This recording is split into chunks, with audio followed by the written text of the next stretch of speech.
Hello friends, welcome to Jenny's Cartoons. இன்னைக்கு நம்ம Naruto ஷிப்புடன்ல உள்ள எபிசோட் 4 and 63 தாங்க பார்க்க போறோம். இந்த எபிசோட் வேற லெவல்ல இருக்குன்னு சொல்லி ஆகணும். சொல்ல பத்தின வீடியோக்குள்ள டைரக்ட் என்ட்ரி ஆயிக்கலாம்.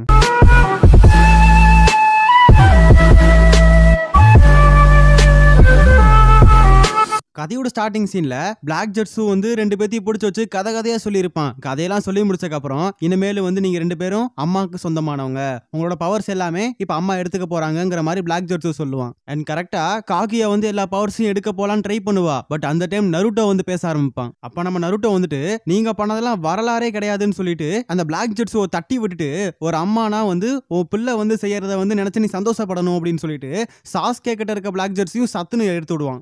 அண்ட் திரும்ப வந்து ரெண்டு பேருமே சண்டைக்காக ரெடி ஆயிருவாங்க. அண்ட் வந்து காகியாவை வந்து சீல் பண்ணணும் அப்படின்னா அவளை டைவர்ட் பண்ணணும். அதுக்கான விஷயம் ஏதாவது பண்ண முடியுமா அப்படின்னு யோசிச்சுக்கிட்டு இருக்கப்ப நருட்டோ என்கிட்ட ஒரு ஜுட்ஸு இருக்குன்னு சொல்லுவான். அண்ட் சாஸ்கேலாம் வந்துட்டு அந்த ஜுட்ஸுவா தயவு செஞ்சு வேணாண்டா போட்டுறாதான்னு சொல்லுவான். பட் நருட்டோ கிட்ட வேற வழி இல்லைங்கிற மாதிரி வந்து சொல்லுவான். அப்ப பிளாக் ஜுட்ஸு சொல்றது என்னன்னா, நீங்க என்னதான் ஜுட்ஸு போட்டாலும் காகியா கிட்ட அது வேலைக்கு ஆகாதுங்கிற மாதிரி சொல்லுவான். அண்ட் தூரத்துல நம்ம கக்காஷிக்கெல்லாம் வந்துட்டு இன்னமும் பயத்திலே இருப்பாரு. அதற்கான காரணம் இப்ப வந்துட்டு அவங்க நிக்கிறது ஒரு கடவுளுக்கு முன்னாடி. ஏன்னா இந்த அளவுக்கு கொடூரமான ஜுட்ஸு அண்ட் இந்த அளவுக்கு டெலிபோர்டேஷன்லாம் இவ்வளவு தூரமா பண்ண முடியும் அப்படிங்கிறது ஒரு கடவுளால மட்டும்தான் முடியும். அண்ட் அப்ப வந்து நருட்டோ கிட்ட வந்துட்டு நீ என்னதான்டா பண்ண போற அப்படின்னு சொல்லி கேட்கறப்ப நான் ஃபர்ஸ்ட் ஒபிட்டோக்கு உயிர் கொடுக்க போறேன்னு ஒபிட்டோக்கு உயிர் கொடுக்க ஆரம்பிச்சிருவான். அதுக்கப்புறம் இங்க இருக்க நருட்டோ நான் வந்து கண்டிப்பா ஒரு விஷயங்கள் பண்ண போறேன். அந்த ஜுட்ஸு நான் வந்து ரசைங்கனுக்கும் மேல நான் பல விஷயங்கள் அந்த ட்ரைனிங் பண்ணிருக்கேன். அதனால கண்டிப்பா காகியா கிட்ட அது வேலை செய்யுங்கிற மாதிரி சொல்லுவான். அப்ப நம்ம சாஸ்கே சரி நீ என்னமோ பண்ணுன்னு சொல்லிட்டு ஆமத்ரோஸோ வந்து காகியா மேல போடுவான். ஃபர்ஸ்ட் வந்து அது வந்து கொழுந்து விட்டு எரிய ஆரம்பிக்கும். அண்ட் போக போக வந்து காகியா அதை அணைச்சு விட்டுருவா. ஆனா அப்ப நம்ம நருட்டோ வந்து நிறைய ஷேடோ க்ளோன்ஸை போட்டு காகியா கிட்ட வேகமா போயிட்டு இருப்பான். என்னதான்டா பண்ண போறான்னு பார்த்தா திடீர்னு வந்து டிரான்ஸ்ஃபர்மேஷன் ஜுட்ஸோ போட்டு அழகழகான ஆம்பளைகளா மாத்திரும். அதுவும் ட்ரெஸ் இல்லாம. அடங்க ஒக்கா மக்கா இதுனடா அது கதையில இவ்வளவு பெரிய ட்விஸ்டா இருக்குங்கிற மாதிரி தான் இருக்கும். அப்ப நம்ம சாக்குரா வந்துட்டு டே கிறுக்கு பையில இந்த டைம் ஏன்டா இந்த மாதிரி ஜுட்ஸுலாம் போடுற, உனக்கு அறிவு இருக்காடாங்கிற மாதிரி கண்டமணிக்கு திட்டுவா. பட் நம்ம நருட்டோவை காட்டினா அது மூலியமா அவன் சக்சஸ் வந்து பெற்றுட்டான். ஏன்னா காகியா வந்து லைட்டா டைவர்ட் ஆயிடுச்சு போல இருக்கு. அதுல நம்ம நருட்டோ பொல்லிர்னு ஒண்ணு வைப்பான். ஆனா அந்த இடத்துல வந்துட்டு சாக்குராக்கு ஒரே பல்பா போயிடுச்சு. வரலாற்றில் முதன் முறையாக இப்படிப்பட்ட ஒரு சம்பவம் நடந்திருக்குங்கிற மாதிரியும் சொல்லுவாங்க. அண்ட் கக்காஷி இப்பதான் சொல்லுவான் அன்பிரடிக்டபிள் நிஞ்சா அப்படிங்கிற பேர் எதுக்காக நருட்டோக்கு கொடுத்திருக்காங்க அப்படிங்கறத நீங்களே பாருங்கிற மாதிரி சொல்லுவான். Using a jutsu like that in this situation? That might work on me, but there's no way that jutsu will work on such a godlike person! It worked!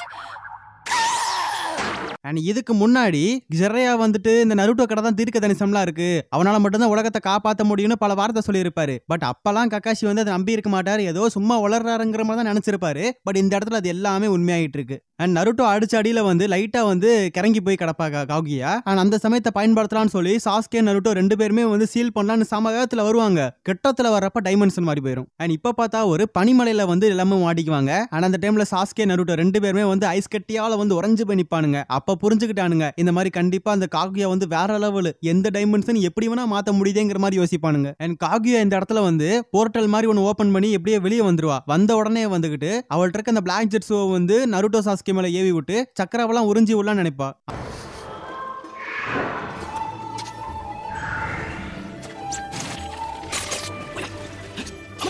ஆனா நம்ம சாஸ்கே சும்மா விடுவானா, அமத்ரோஸோவை போட்டு அங்க இருக்க ஐஸ் கட்டி எல்லாம் உருக்கி அப்படியே உடச்சுக்கிட்டு வெளியே வந்து நிப்பானுங்க. அண்ட் போன டைம் நருட்டோ பண்ண விஷயம் வந்து தோத்து போயிடுச்சு. திரும்பவும் அதே மாதிரி விஷயம் வந்து பண்ண முடியாது. ஏன்னா காகியா வந்து கண்டிப்பா உஷாராயிருப்பா. அதனால சாஸ்கே இந்த தடவை நான் போறேங்கிற மாதிரி சொல்ல அண்ட் அந்த டைம்ல பிளாக் ஜெட்ஸு காகியா கிட்ட ஐடியா கொடுப்பான். என்னன்னு சொல்லி பாக்குறப்ப அண்ட் இந்த மாதிரி நருட்டோ சாஸ்கே ரெண்டு பேரும் சேர்ந்து இருக்கனாலதான் அவங்கள்ட்ட இருந்த சக்கராவை எடுக்க முடியல. நம்ம அவங்க ரெண்டு பேர்த்தையும் தனியா ஆக்கிட்டோம்னா கண்டிப்பா எடுத்துடலாங்கிற மாதிரி பிளாக் ஜெட்ஸ் ஐடியா கொடுக்க டக்குன்னு காகியா வந்து ஒரு போர்ட்டல் ஓபன் பண்ணி சாஸ்கேவை இன்னொரு டைமென்ஷன் கூட்டு போயிடுறா. அண்ட் சாஸ்கேவை பார்த்தா வந்து ஒரு பாலைவனத்துல அடைச்சு வச்சிருப்பா. அண்ட் இந்த இடத்துல நருட்டோ வந்து அந்த போர்ட்டலுக்குள்ள போலான்னு ட்ரை பண்ணுவான். பட் அதனால போக முடியல. அண்ட் அதே மாதிரி இந்த இடத்துல நம்ம நருட்டோட சக்கராவை முதல்ல பிடிச்சிடலாம் அப்படின்னு சொல்லிட்டு நருட்டோவை பிடிக்க ட்ரை பண்ணா அவன் செம்ம ஸ்பீடா வந்து எஸ்கேப் ஆயிட்டு இருப்பான். அண்ட் திடீர்னு பார்த்தா காகியா வந்து வேற போர்ட்டல் ஓபன் பண்ணி வேற டைமென்ஷனுக்கு போயிருவா. ஆகா என்ன பண்ண காத்திருக்காலும் யோசிச்சுக்கிட்டு இருக்கப்ப அங்க இருக்க பனிமலை எல்லாமே வந்து உடஞ்சு அது பசா தெரிக்க ஆரம்பிக்குது. அண்ட் நருட்டோ எஸ்கேப் ஆயிடுறான்.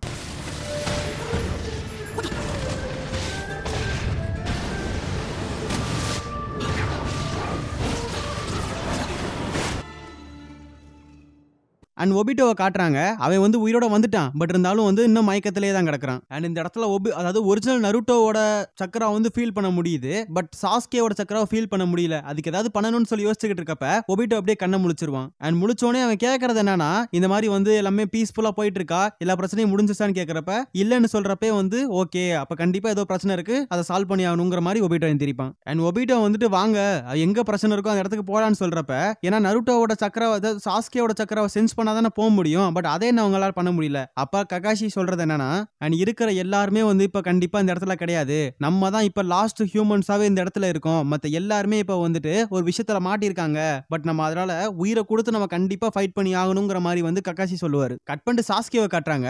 அவன் அந்த பாலைவனத்துல வந்து நடந்துகிட்டு நடப்பான் 1 கிலோமீட்டர் 2 கிலோமீட்டர் 3 கிலோமீட்டர்னு என்லெஸ்ஸா போயிட்டே இருக்கும். அண்ட் இந்த இடத்துல ஒபிட்டோ கிட்ட வந்து எல்லா மேட்டரையும் அப்படியே ஓடிக்கிட்டே சொல்லிக்கிட்டு இருப்பாங்க. அண்ட் அப்படியே அவங்க ஓடி வந்துகிட்டு இருக்கப்பதான் நம்ம நருட்டோவை பாக்குறாங்க. அதாவது ஒரிஜினல் நருட்டோ. அவன் ஐஸ் கட்டி கூடலாம் சண்டை போட்டுக்கிட்டு இருப்பான். அதுக்கான காரணம் காகியா மொத்த நேச்சரையுமே கண்ட்ரோல் எடுத்துக்கிட்டான். நம்ம நருட்டோ வெறும் நேச்சர் சக்கராவை மட்டும் தான் கண்ட்ரோல் எடுத்திருக்கான், பட் காகியா மொத்த நேச்சரையும் கண்ட்ரோல் எடுத்து இப்ப நருட்டோக்கு எதிராக வந்து பண்ணிக்கிட்டு இருக்கா. அண்ட் நருட்டோ அந்த இடத்துல வந்து சமத்தியா மாட்டிக்குவான். அப்ப பார்த்தா வந்து காகியா வந்து டைமென்ஷன் ஓபன் பண்ணி வந்துகிட்டு இருக்கும், அதாவது போர்ட்டல் ஓபன் பண்ணி வந்துகிட்டு இருக்கும். அண்ட் ஒபிட்டோக்கெல்லாம் தெரிஞ்சு போச்சு இவன் இந்த மாதிரி டைமென்ஷன் மாதிரி, அதாவது டைம் ஸ்பேஸை வந்து மாத்தி மாத்தி வந்து விளையாண்டுகிட்டு இருக்கா அப்படின்னு. அண்ட் இந்த இடத்துல சாஸ்கேவோட சக்கராவை கம்ப்ளீட்டா ஃபீல் பண்ண முடியல, அதனாலதான் வந்து எப்படி அவனை காப்பாத்துறன்னு தெரியாம இருப்பாங்க.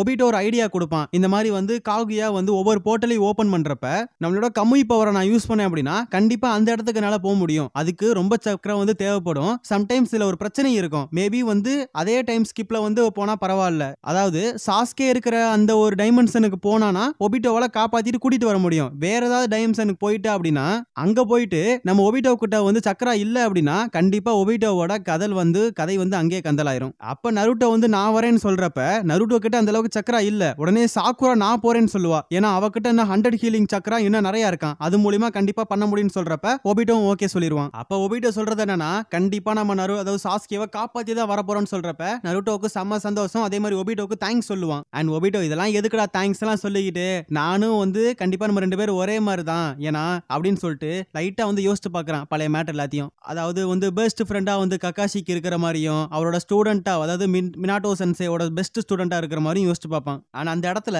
ஒபிட்டோ வந்து ஒரு வில்லனா தான் வந்திருப்பான். அப்பையும் நம்ம நருட்டோ அண்ட் ககாஷி 2 பேருமே மதிச்சு இவனை நல்லவனா மாத்த ட்ரை பண்ணிருப்பாங்க. அதெல்லாம் நினைக்கிறப்ப இன்னும் நம்ம டைம் வேஸ்ட் பண்ணக்கூடாதுடா, வெறி கொண்டு போகணுண்டாங்கிற மாதிரி இருப்பான். என்னோட உயிரை கொடுத்தாது நான் கண்டிப்பா அந்த சிச்சுவேஷனை வந்து நல்லபடியா மாத்துவேன்ற மாதிரி ஒபிட்டோ சொல்லுவான். கட் பண்ணிட்டு ரீனிமேஷன்ல வந்த எல்லா ஹொக்காகேஸும் காட்டுவாங்க. அவங்க எல்லாருமே ஒரே இடத்துல கூடி இருப்பாங்க. ஆனா அவங்க வந்து சுத்தி மூடி பாக்குற அளவுக்கு யாருமே இருக்க மாட்டாங்க. மாதுராவோட ஒரு பாதி மட்டும் கீழே கிடக்கும். ஒருவேளை மாதுரா செத்து போயிட்டானு சொல்லி யோசிப்பாங்க. பட் அப்படியே பார்த்தாலும் கூட இன்னமும் இந்த இன்ஃபினிட் சுக்கியோமி ஆக்டிவேட்ல தான் இருக்கும். அண்ட் இவங்க 4 பேருமே செத்து ரீனிமேஷன்ல வந்தனாலதான் இவங்களுக்கு எந்த ஒரு பிரச்சனையுமே வர மாட்டேங்குது. அதனாலதான் வந்து கண்டிப்பா இவங்களால பண்ண முடியும்னு யோசிச்சுக்கிட்டு இருக்கப்ப 4th ஹொக்காகே வந்துட்டு அந்த டிவைன் ட்ரீல இருந்து எல்லாத்தையும் வெட்டி பார்த்திருப்பாரு. மக்கள் எல்லாத்தையும் காப்பாத்தணும்னு ட்ரை பண்ணிருப்பாரு. பட் என்னதான் ட்ரை பண்ணாலுமே வந்து டிவைன் 3 திரும்ப வந்து அந்த மக்கள் எல்லாத்தையும் பிடிச்சு வச்சுக்குது. ஆனா அந்த டைம் டோபிராமா ஐடியா கொடுப்பாரு. இந்த மாதிரி மாதுராவை நம்ம ரீனிமேஷன் ஜுட்ஸ்ல கொண்டு வந்தோம் அப்படின்னா என்ன நடந்துச்சு என்ன மேட்டர் எல்லாத்தையும் நம்ம கண்டுபிடிக்க முடியும்னு சொல்றப்ப அப்ப ஆசிரமா கோவப்படுவாரு. அதுக்காக நம்ம ஒரு உயிரோட உள்ள ஒருத்தனை பறி கொடுக்கணுமா அப்படின்னு சொல்லிட்டு வந்து கேட்பான். ஆனா அந்த டைம்ல வந்துட்டு திடீர்னு பார்த்தா மாதுரா உடம்புல இருந்து சக்கரம் ஒண்ணு வெளிப்பட ஆரம்பிக்கும். ஆனா அதுக்குள்ள வந்து யாரு வருவான்னு பார்த்தா ஹாகோரமா வெளியே வருவாரு. வந்தோடனே வந்து ஆசிரமாவை தான் முதல்ல பாப்பாரு. வந்தோடனே ஆசிரமாவை பார்த்தோன்னே ஆசுரான்னு சொல்லுவாரு. ஆசிரமாலாம் யாரு சாமி, இவன் எங்க இருந்து வந்திருக்கான், யாரா நீ அப்படிங்கிற மாதிரி தான் பாத்துக்கிட்டு இருப்பாரு. ஆனா அதுக்கு அவரு You truly are a very kind-hearted soul, previous reincarnate of Ashura. I am Hagoromo, founder of Ninshu, the Ninja Creed, also called the Sage of the Six Paths. நான் தான் வந்து நின்சு அது அப்புறம் நிஞ்சா கிரேடோட ஃபவுண்டர். நான் வந்து பாத்தீங்கன்னா சேஜ் ஆஃப் 6th path அப்படின்னு மாதிரி முறைச்சுக்கிட்டே சொல்லுவாரு. அதோட இந்த எபிசோட முடிக்கிறாங்க. இந்த எபிசோட் எப்படி இருக்குன்னு சொல்லி மறக்காம கமெண்ட் செக்ஷன்ல சொல்லுங்க. ஓகே ஃப்ரெண்ட்ஸ், நெக்ஸ்ட் எபிசோட்ல மீட் பண்ணலாம்.